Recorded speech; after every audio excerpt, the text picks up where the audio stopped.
السلام علیکم ناظرین۔ ریلوے اسٹیشن پر انہیں دادا چھوڑنے آئے تھے۔ وہ اس شہر سے دوسرے شہر ریل سے جاتے، پھر وہاں سے ہوائی جہاز پر پاکستان چلے جاتے۔ مومن کو یہ سب یاد تھا کیونکہ یہ اسے دادا نے بتایا تھا۔ آپ ہمارے گھر میں رہیں گے؟ اس نے دادا سے پوچھا تھا۔ نہیں مومن، میں واپس چلا جاؤں گا، عبدالعلی نے جواباً اس سے بتایا۔ واپس کہاں؟ مومن نے کریدا، جہاں سے میں آیا ہوں، اس نے دادا کو مدھم آواز میں کہتے سنا۔ وہ ان کا سامان گھر سے باہر رکھ کر گھر کو تالا لگا رہے تھے۔ مومن نے حسن جہاں کو دیکھا۔ وہ اس گھر کو نہیں دیکھ رہی تھی، بس اس ٹیکسی کی طرف جا رہی تھی جو ان کے گھر کے باہر کھڑی تھی۔ قلب مومن نے اس گھر کو چھوڑتے ہوئے عجیب اداسی محسوس کی۔ اسے رونا بھی آیا مگر دادا نے اسے اپنے سینے میں چھپا لیا تھا۔ اور اب ریلوے اسٹیشن پر دادا کو خدا حافظ کہتے ہوئے قلب مومن کو پھر رونا آیا تھا۔ دادا اسے اچھے لگنے لگے تھے۔ دادا، آپ ہمارے ساتھ چلیں۔ اس نے عبدالعلی کا ہاتھ تھامے ان سے کہا، ابھی نہیں جا سکتا، پھر کبھی آؤں گا۔ اس نے دادا کو کہتے سنا، آپ بابا کو ڈھونڈ لینا اور ان کو ساتھ لے کر آنا۔ ان کے گلے لگتے ہوئے قلب مومن نے ان کے کان میں سرگوشی کی۔ اتنے ہفتوں کے بعد آج پہلی بار اس نے باپ کا ذکر کیا تھا، مگر وہ سمجھدار تھا۔ اس نے ماں کو اس کی خبر نہیں ہونے دی تھی۔ عبدالعلی نے اس سے کچھ نہیں کہا تھا، بس اس کا سر اور ماتھا چوما تھا۔ قلب مومن نے اپنے ماتھے پر ان کے آنسو کی نمی محسوس کی تو اسے ہاتھ سے چھوا۔ ٹرین چلنے والی تھی۔ حسن جہاں کے سر پر ہاتھ رکھتے ہوئے اس کے دادا نے انہیں رخصت کیا تھا۔ قلب مومن نے ان دونوں کے درمیان کسی جوور جملے کا تبادلہ نہیں سنا تھا۔ ماں کی انگلی پکڑے ٹرین کے دروازے تک پہنچتے قلب مومن نے پلٹ کر دیکھا۔ اس کے دادا وہیں کھڑے رو رہے تھے جہاں وہ ان سے الگ ہوئے تھے۔ اس نے گردن موڑ کر حسن جہاں کو دیکھا، وہ بھی بے آواز رو رہی تھی۔ قلب مومن کا دل دکھا۔ اسے یقین تھا وہ دونوں بابا کے لیے رو رہے تھے۔ اگر بابا مل جاتے تو سب کچھ ٹھیک ہو جاتا، مگر وہ انہیں ڈھونڈ نہیں سکے تھے۔ اس نے مایوسی سے سوچا، بابا مل جاتے تو کوئی بھی ایسے نہ روتا۔ اسے پاکستان میں ایک بار پھر سے کوئی ایسی جگہ ڈھونڈنا تھی جہاں وہ لیٹر باکس رکھتا اور پھر اس میں وہ خط ڈالتا جس میں اللہ سے کیے گئے سوال اور فرمائشیں ہوتی۔ یہ ہمارا گھر ہے۔ قلب مومن نے بے یقینی کے عالم میں اس وسیع عریض شاندار بنگلے کے دروازے کو دیکھتے ہوئے ماں سے پوچھا تھا، جس کے باہر وہ ٹیکسی سے اتر کر کھڑے تھے اپنے سامان کے ساتھ۔ حسن جہاں نے اسے دیکھے بغیر سر ہلایا تھا۔ وہ جیسے کسی سوچ میں گم تھی، کوئی ادھیر بند کرتے ہوئے۔ قلب مومن اپنی خوشی پر قابو پانے سے قاصر تھے۔ اتنا بڑا گھر، وہ تو والا تھا۔ ترکی سے پاکستان آ جانے کا غم یکدم غائب ہو گیا تھا۔ وہ سر اٹھا کر گیٹ سے پڑے نظر آنے والی اس 2 منزلہ شاندار عمارت کو دیکھتا رہا جس کا گیٹ کسی مرد نے کھولا تھا۔ کون؟ وہ کوئی ملازم تھا مگر اپنا جملہ پورا نہیں کر سکا تھا۔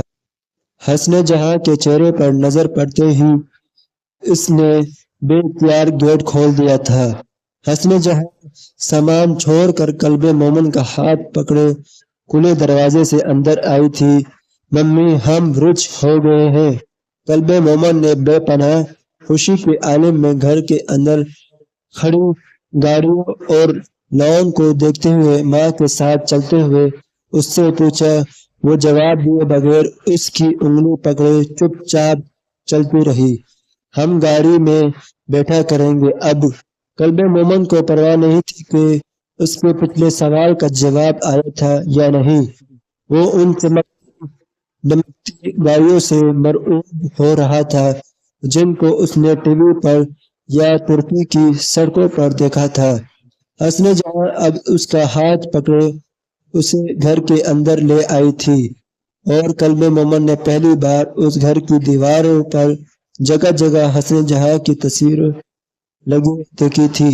بےحد کیلے کپڑوں میں میک اپ سے لٹھے ہوئے چہرے کے ساتھ عجیب عجیب پوز اور پوسٹرز میں ایک لمحہ کے لیے اسے لگوا اس کی ممی تو کبھی بھی ایسے کپڑے نہیں پہنتی تھی اور ڈانس تو کبھی نہیں کر سکتی تھی اس طرح۔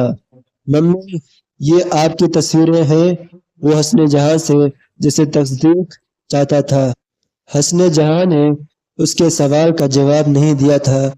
وہ ان بہت سارے لوگوں کی طرف متوجہ تھی جو لاؤنج میں بیٹھے تھے اور انہیں دیکھ کر جیسے وہ سب کا بکا ہو گئے تھے۔ اماں میں آ گئی۔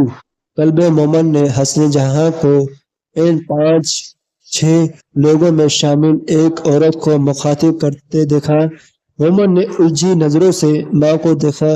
وہ جیسے ماں کا وہاں موجود لوگوں سے رشتہ سمجھنا چاہتا تھا۔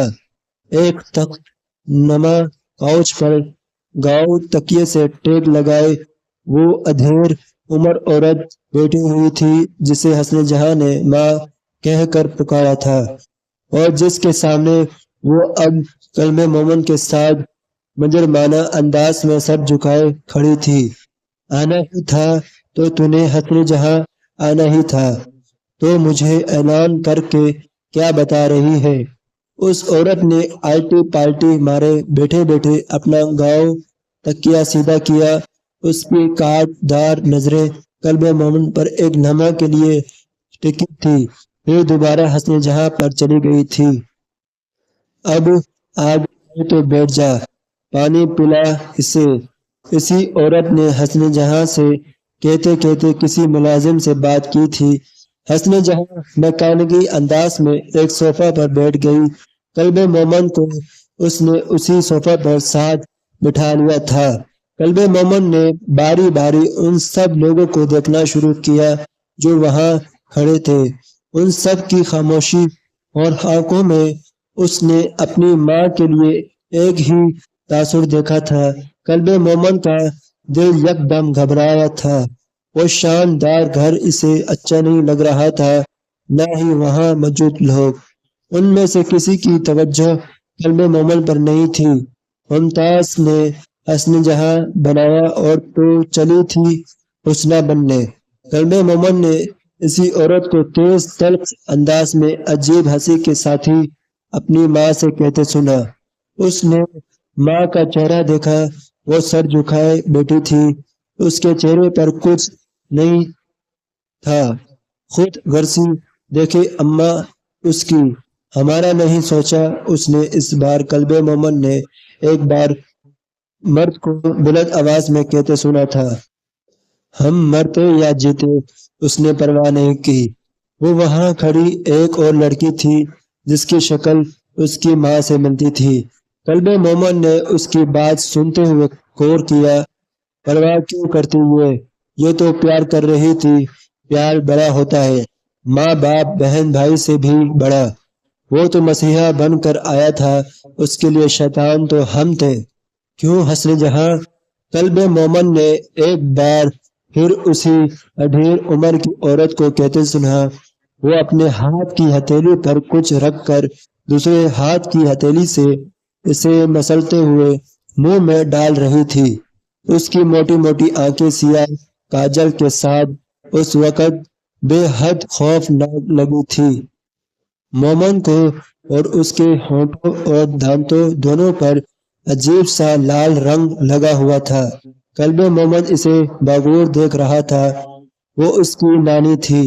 حسن جہاں نے ایک بار اسے بتایا تھا کہ چاند کی بڑھیا کی طرح اس کی بھی ایک نانی تھی جو دردیس میں رہتی تھی، مگر قلب مومن نے خوبصورت اور اپنی اس نانی کا بنایا تھا وہ ممتاز جہاں جیسا نہیں تھا۔